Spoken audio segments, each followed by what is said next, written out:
In Section 4.8, we'll review the entire home buying process.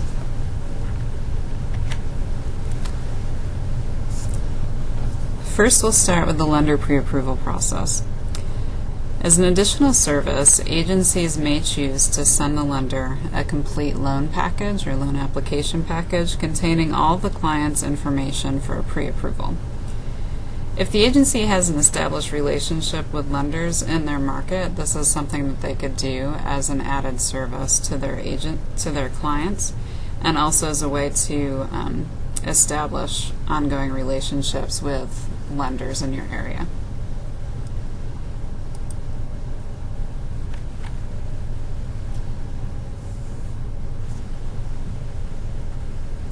Prior to the home search, first-time home buyers will often start looking at houses, and they may even make an offer before getting a loan pre-approval. And this can cause some delays and broken hearts. If they do this, then clients risk being approved for less than the amount of the home of their choice. The house may be sold to another buyer while they're working out approval of their loan because they may not be able to meet the deadlines in their purchase offer. Also, they may select a home that's outside their subsidy location requirements, and the loan approval may only be for a certain type of property. So it's important that they start by getting the loan pre-approval letter before they start looking at houses, so they're sure to have all the information they need to look for the right house in the right area at the right price.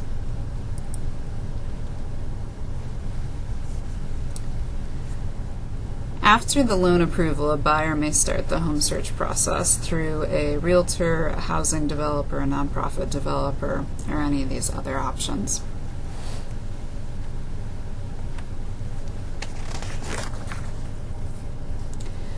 Our clients should be aware of their real estate agent's role in the transaction.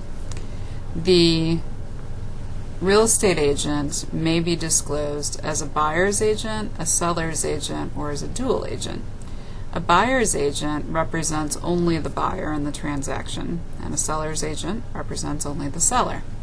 However, a dual agent represents both the buyer and the seller, and this creates a conflict of interest that is disclosed to the home buyer and to the seller. However, it would be difficult for a dual agent to represent both parties equally and without disclosing confidential information. So we encourage buyers to make sure that their real estate agent is representing them as a buyer's agent in the transaction, not as a dual agent, just to be sure that they're getting the best possible service.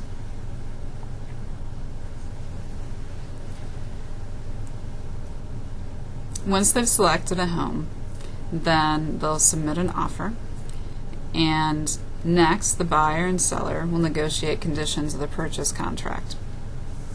An attorney may be involved in the process in some states, and this might be a role for you as an agency to raise funds through a grant process to provide funding for your clients to have an attorney to review the documents. The parties can negotiate anything in their contract, including items that are included with the house, closing date, purchase price, and so on.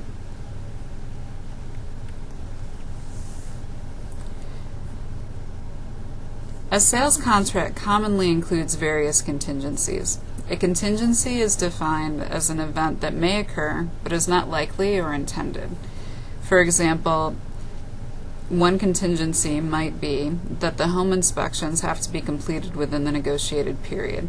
If the buyer misses the deadline for their home inspection, then they cannot use the inspection findings to break their contract and recover their earnest money. Another example is that the borrower must obtain final loan approval within a specified timeline so that they can take care of the transaction in a timely manner. Also, the appraisal has to be equal to or greater than the purchase price in order to continue on with the process and close the deal. The purchase agreement binds the client to the purchase of the property. The agreement may specify an interest rate range, loan product, and subsidies. It identifies conditions that qualify for breaking the contract and getting the earnest money back. Clients may consult an attorney to review it. Now, we've mentioned earnest money a couple of times, and that refers to the practice of the buyer making a deposit to show that they're truly interested in the property. Now, if the deal falls through, there are specific reasons or conditions that allow them to get that money back.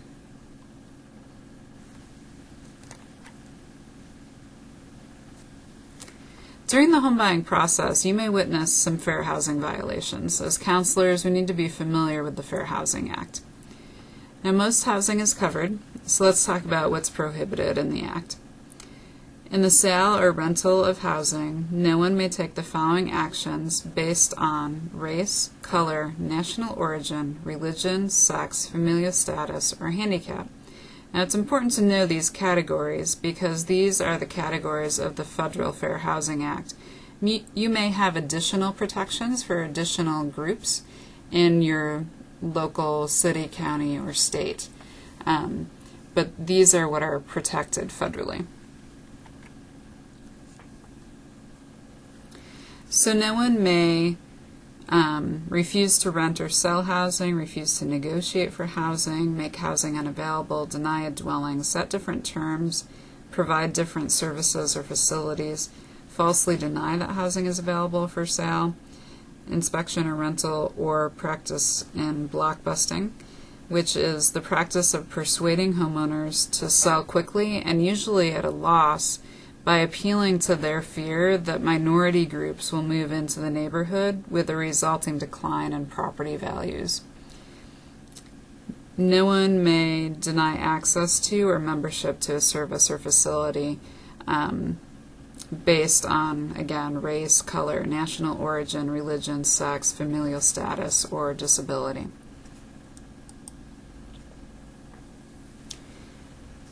Specifically in mortgage lending, the Fair Housing Act prohibits individuals to refuse to make mortgage loans, refuse to provide information regarding loans, impose different terms, discriminate in appraising property, refuse to purchase a loan, or set different terms when purchasing a loan. It's also prohibited to threaten anyone exercising a fair housing right or assisting someone to exercise their right. It's prohibited to advertise any statement that indicates a limitation or preference based on race, color, national origin, religion, sex, familiar status, or disability. I have an example. In my agency at one point, we used an advertising tagline for properties that we were selling. We wrote on our marketing piece, "Great for families."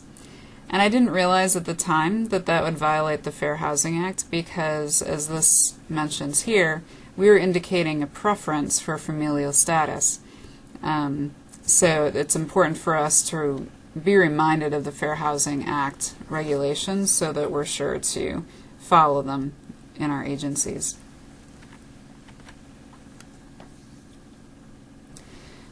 Some additional protections of the Fair Housing Act include reasonable accommodations or modifications must be allowed for those with a physical or mental disability.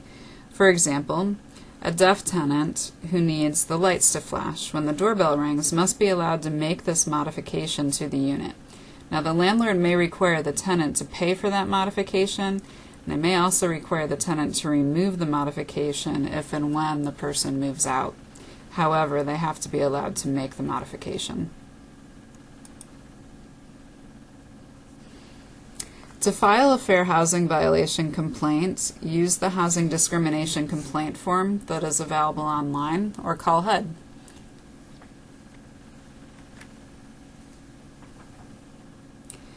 The signed purchase agreement should immediately be sent to the lender. At this point, the information required to fully complete a 1003 has been collected by the lender. Once the 1003 is submitted, then the lender should provide documents as required by RESPA, TILA, and Dodd-Frank Act within 3 days, and this includes the new loan estimate form.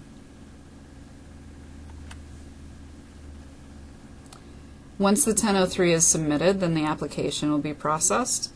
They'll also order the appraisal of the home, and a title search will be conducted to ensure clear title. This means that the seller has the fullest legal right to control and sell the property, that there are no liens or claims to the property. Also, the underwriter will verify the information in the 1003. So at this point, there may be additional questions or additional requests for information from the lender to confirm all of the information. Some things to be aware of during application review. Remind your clients to continue to pay all their debts on time to maintain their credit score. Also be sure that they avoid opening any new credit lines or do anything else that will reduce their buying power. Any adverse change in their credit score or funds to close or their debt ratio could cause loan denial. Often first-time homebuyers get really excited about their loan eligibility in their new house, and then they decide to go buy a new truck or new furniture, which changes their debt-to-income ratio. I speak of this from experience. The lender will commonly check the buyer's credit report the day of closing to check to see if there have been any changes in their credit. And that could result in them not qualifying for the loan and the deal falling through.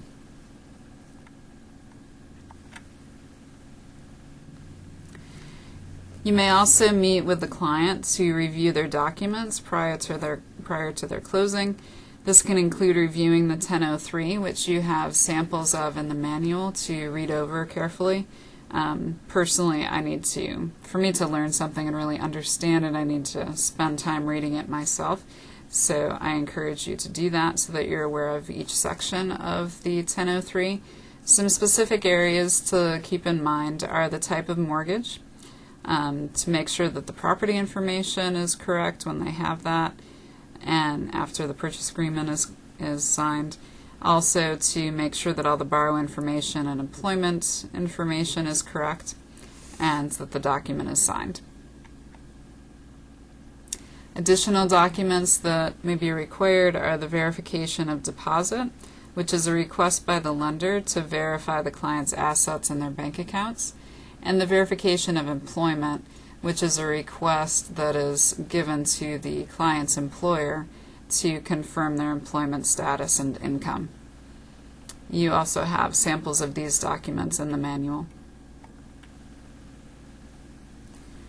Once the loan is approved, the loan officer may ask you as a counselor to help to ensure that all the conditions listed in the approval letter have been met prior to closing. So encourage your clients to get any documents requested by the lender turned in a timely manner to continue the process, and also encourage your clients to continue to save money for the costs associated with closing.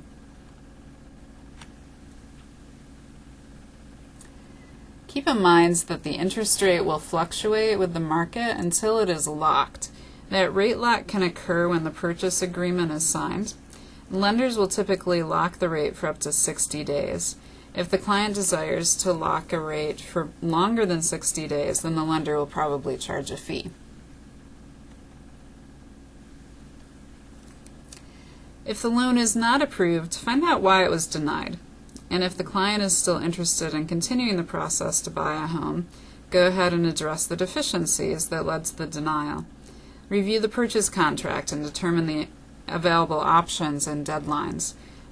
Contact the real estate agent to make sure they're fully informed of the issue. Also, you may help the client search for alternative financing if possible, so that they can try another route to homeownership.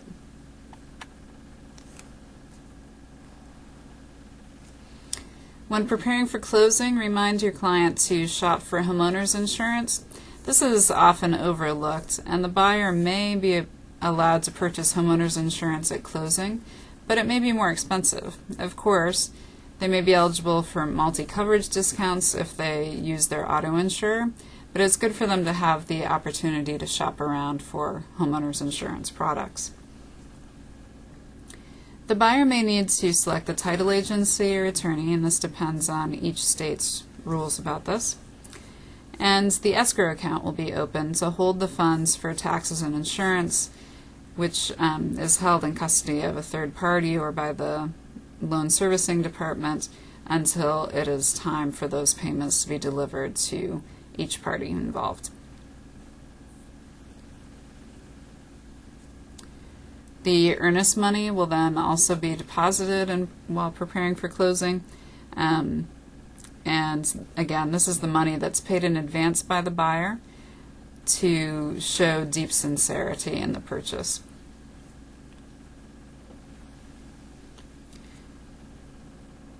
Some agencies invite clients to bring their documents into the office for review prior to their closing.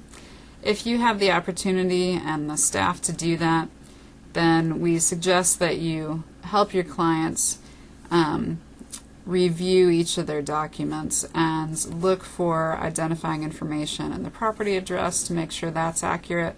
I've seen, for example, an appraisal before in which the written information was accurate, however the photos were of another property. So it's just something to keep in mind, to look at all of those details to make sure the documents are accurate. You can help them look over the loan terms, the loan amounts, the interest rates, remind them of the difference between the interest rate and the annual percentage rate, and make sure that the subsidy is confirmed as agreed and that it's documented correctly on these documents. Also, make sure the client understands the closing costs and all of the fees that are included in those.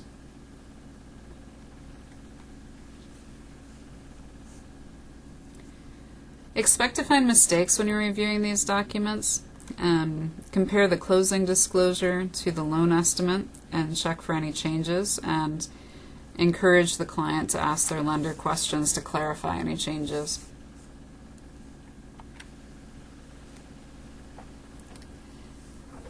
I'd like you to be aware of the Know Before You Owe, or the TILA-RESPA Integrated Disclosures Rule.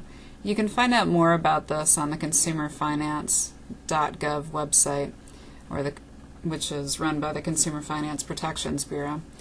Effective as of October 3rd of this year, 2015, there are two new documents that are used in loan closings. The loan estimate, which replaces the initial truth in lending statement and good faith estimate, and the closing disclosure, which replaces the final truth in lending statement and HUD-1 settlement disclosure. These new disclosures highlight the information that's most important to consumers: the interest rate, monthly payments, and total closing costs. They're definitely easier for the average person to read and understand. It provides more information about the costs of taxes and insurance and how the interest rate and payments may change. It also warns consumers about features they may want to avoid. Making these cost estimates consumers receive for services required to close a mortgage loan more reliable.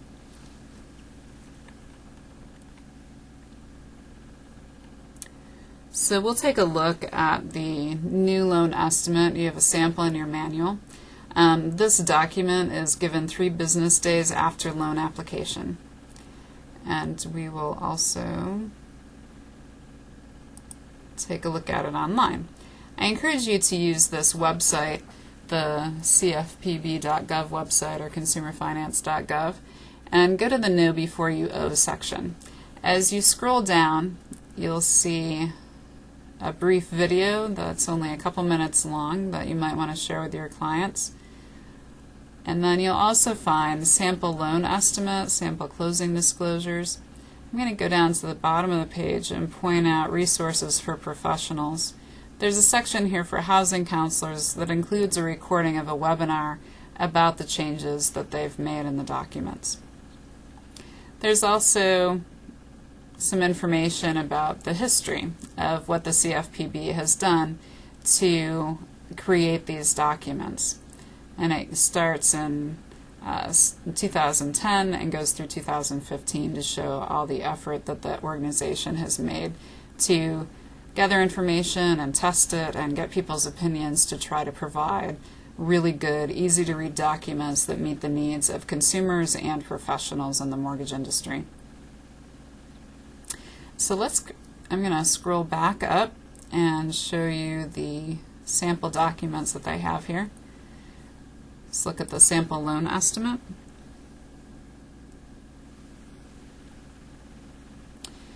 You'll see here that there's two different ways to view this document. Right now, check details is selected, so you can click on check spelling of your name, and it highlights over on the left the where the applicant name is on the document, and also gives instruction to the borrower to ask the lender to correct any inaccurate contact information and the importance of that.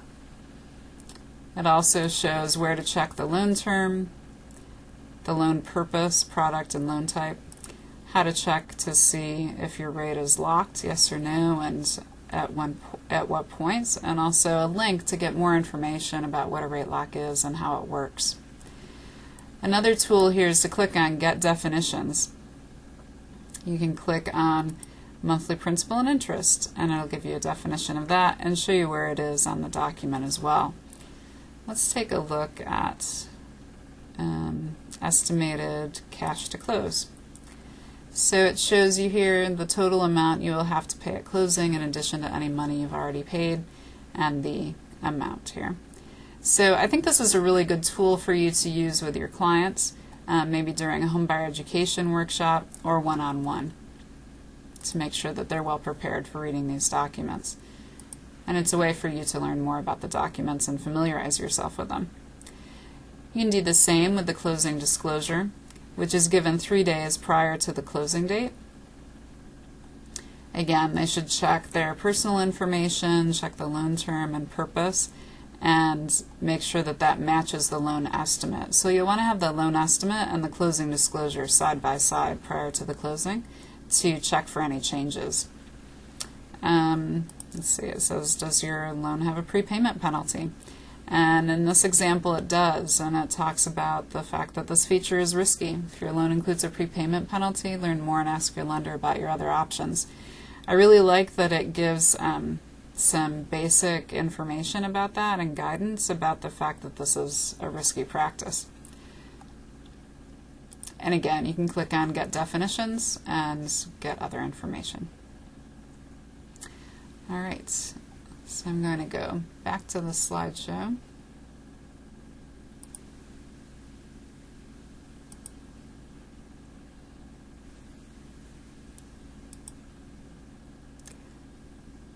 Again, the new loan estimate document is given 3 business days after loan application, and the new closing disclosure is given 3 business days before the scheduled closing.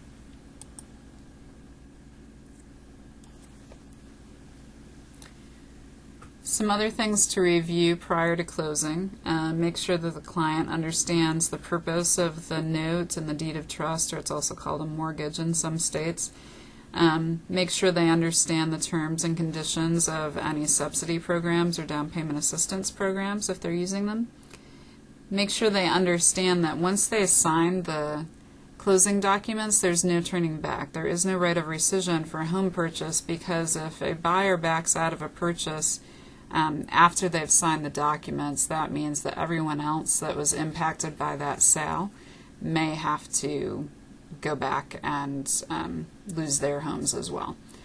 Because if you think about it, one home purchase is dependent on the sale of another home and the purchase of another home and so on. So they're all connected. Another thing to review is the amortization schedule. I think it's helpful to point out to the clients how the percentage of the principal payment will increase over time and the interest portion decreases over time. I think oftentimes they're discouraged by how little principal they're paying at the beginning of the loan, so it's helpful to see that visually to see how much it'll change over the years. Another thing to review with your clients is the note. This is a promise to pay the debt. It's a shorter document. Review when and how the payments will be made and verify the loan terms. Also make sure that they're aware of how they'll be charged a late charge for any overdue payments. You may also review the deed of trust or mortgage. It's a legal recorded document. and it defines the legal relationship between the lender and the collateral, meaning the home. Prior to closing, remind your clients to do a final walkthrough of the property to confirm the condition of the property. Some issues that I've heard of when people have done their walkthrough is that they've found that appliances have been switched out for older ones. A property may have been vandalized, there may have been flooding, and in one case the purchase agreement stated that the seller would replace the furnace, and they did. However, they also left the old furnace in the basement, and all of the trash and packaging and everything from that replacement was still in the basement. So it's just a good idea to check to make sure the house is in the condition you expect it to be before you sign those documents. If there are any unresolved issues, contact the real estate agent to help you resolve those. And also the borrower should verify the final amount required for closing to make sure they're prepared.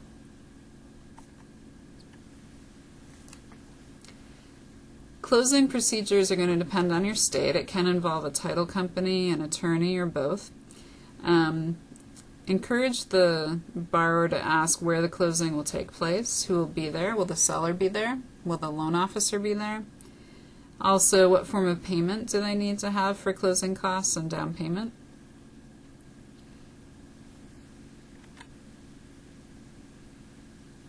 After closing, indicate the date of the first mortgage payment and the location where it should be sent.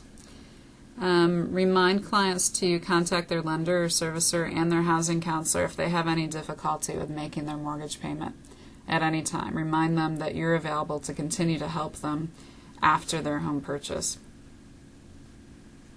One service you may want to provide is to invite them back in a month or two after closing to do a new budget, and this would count as post-purchase counseling.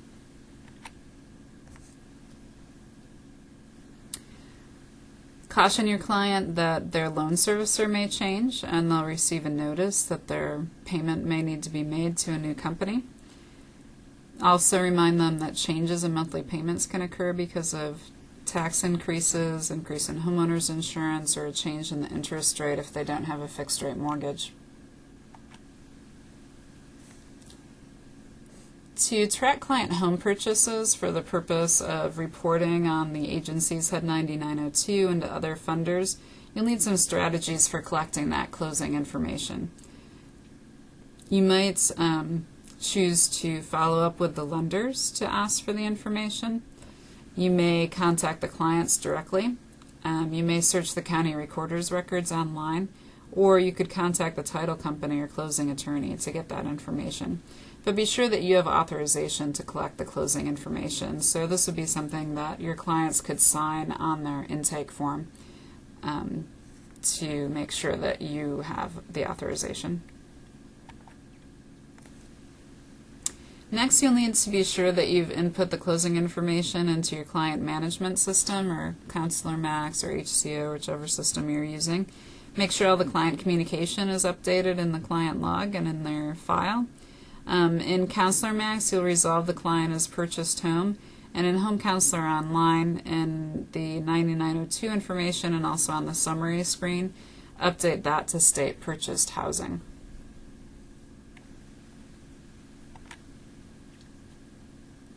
And we will stop here.